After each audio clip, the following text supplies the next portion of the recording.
oracle, a burdensome message, a pronouncement from God, which Habakkuk the prophet saw. O Lord, how long will I call for help, and you will not hear?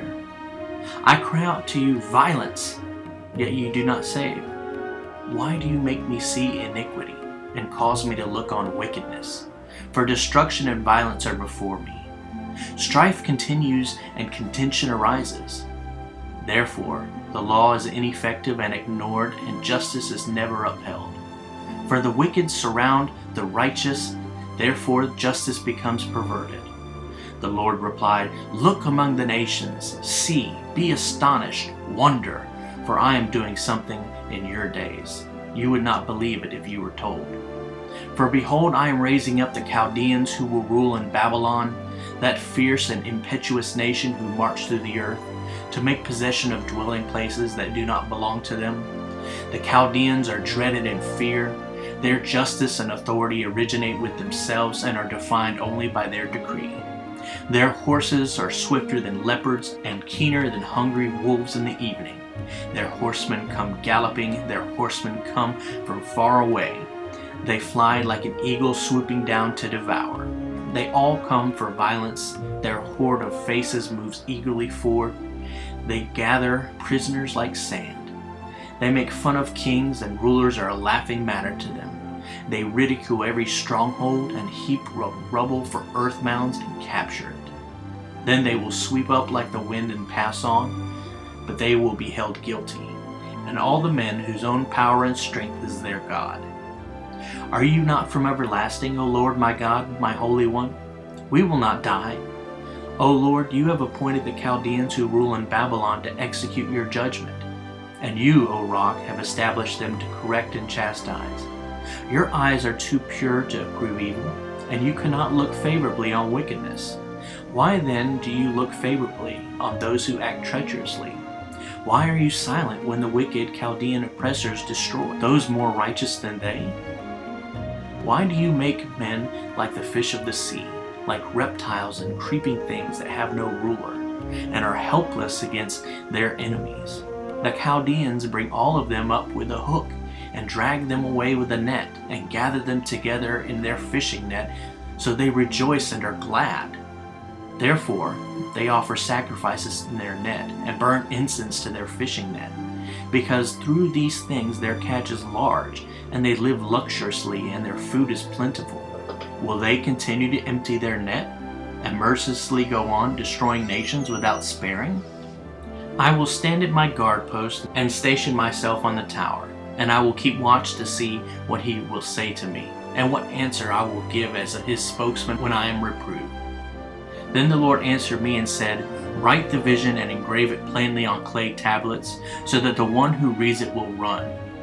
For the vision is yet for the appointed future time. It hurries toward the goal of fulfillment. It will not fail.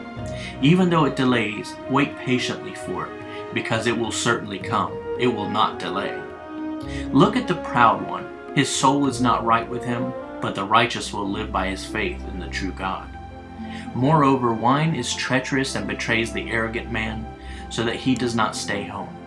His appetite is large like Sheol, and he is like death, never satisfied. He gathers to himself all nations, and collects to himself all peoples, as if he owned them. With all these victims of his greed, not taking up a taunting song against them, and mocking derision against him, say, Woe, judgment is coming to him who increases that which is not his. How long will he possess it? And woe to him who makes himself wealthy with loans. Will your creditors not rise up suddenly, and those who collect from you awaken? Then will you become plunder for them? Because you, king of Babylon, have looted many nations, all peoples who are left will loot you. Because of human bloodshed, and for the violence done to the land, to the city and all its inhabitants. Woe, judgment is coming to him who obtains wicked gain for his house and things by so doing, to set his nest on high that he may be rescued from the hand of evil, to have devised a shameful thing for your house by cutting off and putting an end to many peoples. So you are sinning against your own life and forfeiting it. For the stone will cry out from the wall to accuse you built in sin.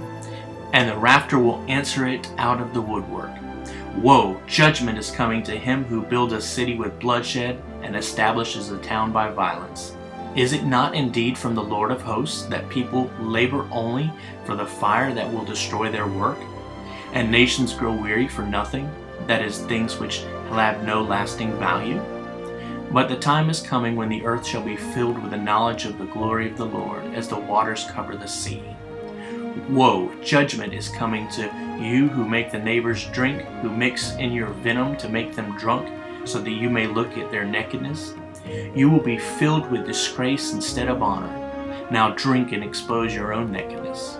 The cup of wrath in the Lord's right hand will come around to you, O destroyer, and utter disgrace will be on your own glory. For the violence done to Lebanon will overwhelm you, the destruction of the animals will terrify you, on account of human bloodshed and the violence done to the land, to the city and all its inhabitants.